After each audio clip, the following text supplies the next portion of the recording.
Bonjour, on est encore sur le plateau ASIXPO TV. Cette fois, j'accueille Margot de Mango Beauty Tips. Bonjour. Tu vas bien? Ça va et toi? Oui, c'est la deuxième fois qu'on te reçoit à ASIXPO TV. Contente de revenir? Super contente, surtout d'être interviewée par toi, encore une fois. C'est gentil. Donc Margot, pour resituer, tu fais des make-up, enfin des vidéos sur YouTube pour des make-up ou découvrir de nouveaux produits coréens, cosmétiques. C'est ça, je suis blogueuse, youtubeuse beauté, mais vraiment spécialisée et axée sur les cosmétiques coréens et globalement plus cosmétiques asiatiques, c'est-à-dire que je pourrais parler de tout ce qui est japonais, taïwanais, mais vraiment mon coup de cœur c'est les cosmétiques de Corée. D'accord, donc ta passion pour la Corée, elle est venue d'où? Par les mangas, par le Japon? Elle a fait un voyage par la mer?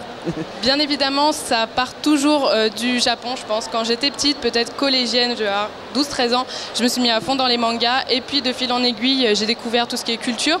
J'ai découvert la musique japonaise et après j'ai évolué, mes goûts aussi, et du coup j'ai découvert la K-pop.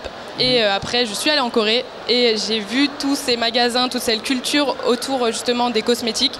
Et c'est à partir de ce moment-là, donc en 2012, que j'ai vraiment craqué et depuis, je suis encore dedans. Comment est venue l'idée de monter ce projet? À la base, j'avais fait un blog et puis je me suis dit parfois que, pas par flemme, mais peut-être que le public avait peut-être moins envie de lire et plus de voir les choses en action. Et comme c'est des cosmétiques très ludiques, très atypiques, je me dis que c'était peut-être plus sympa de les montrer en action tout simplement. Et je me suis dit qu'avec une vidéo YouTube, avec quelques montages, ça pouvait être sympa. Ça a très vite pris. Aujourd'hui, on est plus de 15 000 sur la chaîne et c'est un sacré soutien qui fait que je continue aujourd'hui d'être sur YouTube. Donc aujourd'hui, tu as la convention Japan Touch Haru et Geek Touch pour rencontrer tes fans, mais aussi proposer des produits coréens, parce que tu as des partenaires. C'est ça, j'ai beaucoup de produits sur mon stand actuellement, donc s'il y a des gens qui veulent passer, c'est avec plaisir. Et c'est vrai que c'est difficile de donner sans savoir ce qui va à la personne. Du coup, on essaye de discuter, j'essaye de voir quel type de peau la personne a, si elle est intéressée par du maquillage ou plus du soin. Et c'est vrai que contrairement à YouTube où j'ai pas vraiment la personne en face de moi, là on aura l'occasion de discuter vraiment et je pourrai lui proposer des produits qui seront justement avec moi aujourd'hui. D'accord, du coup c'est un peu un packaging atypique qu'on ne trouve pas forcément en France. Donc tu peux nous présenter un peu les différents produits que tu as? Du coup là je t'ai apporté 4 produits très coréens, vraiment typiques. Là en premier on aura le gel d'aloe vera qui est très connu de la marque Nature République. C'est vraiment un must-have que tous les fans de K-Beauty auront chez eux.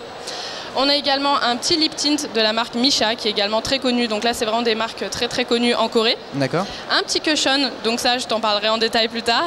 Et le modeling mask. D'accord. Donc d'abord, je te propose peut-être de tester le gel d'aloe vera. Écoute, pourquoi pas, mon visage il est free. T'es mon petit cobaye. Du coup, c'est 92% d'aloe vera. Donc il n'y a absolument rien de nocif pour la santé.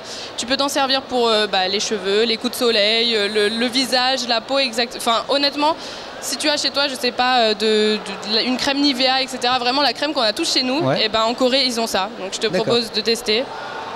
Tu fais comme si c'était une crème normale. Ouais, voilà, tu peux même t'en mettre sur les mains ou quoi. Elles sont bonnes en plus. Ouais, ça sent super bon. C'est frais, ça fait du bien. Donc on a l'aloe vera et le bambou. Donc c'est vraiment 2 ingrédients très populaires en Corée. Puisqu'en été, il fait super chaud et du coup, c'est super rafraîchissant. D'accord. Ensuite, le petit lip tint. Lip tint, qu'est-ce que c'est une encre à lèvres. Donc ça commence à percer un petit peu en France, dans les marques chez Lancôme, etc. Mais ça fait vraiment des années que ça existe là-bas et c'est très liquide. Je veux pas tester. Non, mais je vais faire un petit swatch sur ma main peut-être. Tu vas voir que ça part pas du tout. Tu veux que je te tienne le micro? Ouais, je veux bien. Merci. Hop, je le mets comme ça. En fait, tu vois, je laisse un peu sécher. D'accord. Et même quand je vais enlever, ça va vraiment pénétrer dans la peau comme un tatouage en fait. Ok. Tu vois, regarde. Ah ouais. C'est pratique. Et là, ça part plus quoi. Il n'y a plus rien. D'accord. Donc voilà. Le petit lip tint. Ensuite, vraiment la vente numéro 1 en Corée, peut-être pas de cette marque-là, mais la Cushion en général, c'est la Cushion Cream. C'est un espèce de fond de teint, mais là, en l'occurrence, une BB Cream, puisqu'on est, on est quand même au pays du matin calme. Donc la BB Cream prime sur le fond de teint. C'est un coussin de teint imbibé. Hop, comme ceci. Et au lieu d'appliquer, toutes les filles appliquent peut-être leur maquillage avec les doigts ou avec un pinceau, là on a une espèce de petit pad microfibre qu'on va venir tapoter sur le petit coussin. D'accord. Et en fait, on va l'appliquer en tapotant, ce qui fait qu'on va avoir un fini vraiment aéré. D'accord. Bon, même si tu es un garçon, je pense que ça peut te parler. Oui, ouais. C'est gentil de dire oui quand même. Du coup, voilà, ça c'est vraiment les ventes numéro 1 en Corée, la plus connue. Il s'en vend toutes les 6 secondes en Corée. Donc sachant qu'elle n'est pas donnée non plus, c'est vraiment une très très grosse vente. Il faut savoir du coup que les cosmétiques coréens ont 8 ans d'avance par rapport à nos cosmétiques à nous. Donc on a des gros laboratoires comme Lancôme qui ont des laboratoires en Corée pour justement venir choper l'innovation et les ingrédients phares de demain. Et la rapporter en Occident. Exactement. D'accord. En dernier, on a ces petits masques là, c'est des modeling masks. En fait, c'est une poudre. Et quand on va la mélanger avec de l'eau, ça va faire une espèce de pâte très très dense, très très épaisse.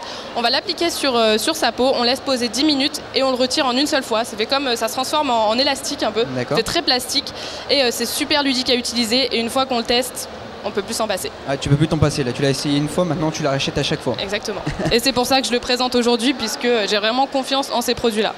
Et donc pour faire le lien un peu avec la pop culture, tout ce qui est cosmétique ont une égérie. En général, c'est l'égérie des idoles de la K-pop. Exactement, il y a des marques qui, justement pour toucher un public, vu que la K-pop c'est quand même quelque chose qui est ancré dans la culture coréenne. On aura par exemple Tony Moly qui va avoir Yuna des 4 minutes, qui est quand même une idole super connue. Après, moi, la K-pop, c'est pas ma spécialité, mais c'est vrai qu'on est toujours amené à voir quelles sont les idoles. Et sans compter la K-pop, on a aussi beaucoup d'acteurs masculins qui sont l'égérie des marques comme Nature République, Innisfree, etc. C'est vrai, ils ont 8 ans d'avance sur nous. 8 ans, c'est quand même pas mal. Hein. Et donc, un petit dernier mot pour nos amis de la Japan Touch, Haru. Qu'est-ce que tu peux leur conseiller? Une petite dernière nouvelle ou un projet à venir? Alors au niveau des cosmétiques coréens, je pense que les grands fans seront contents d'apprendre que la marque Tony Moly va arriver à Sephora dans le mois qui arrive. D'accord, donc on pourra acheter coréen à Sephora. C'est une très dans un magasin américain.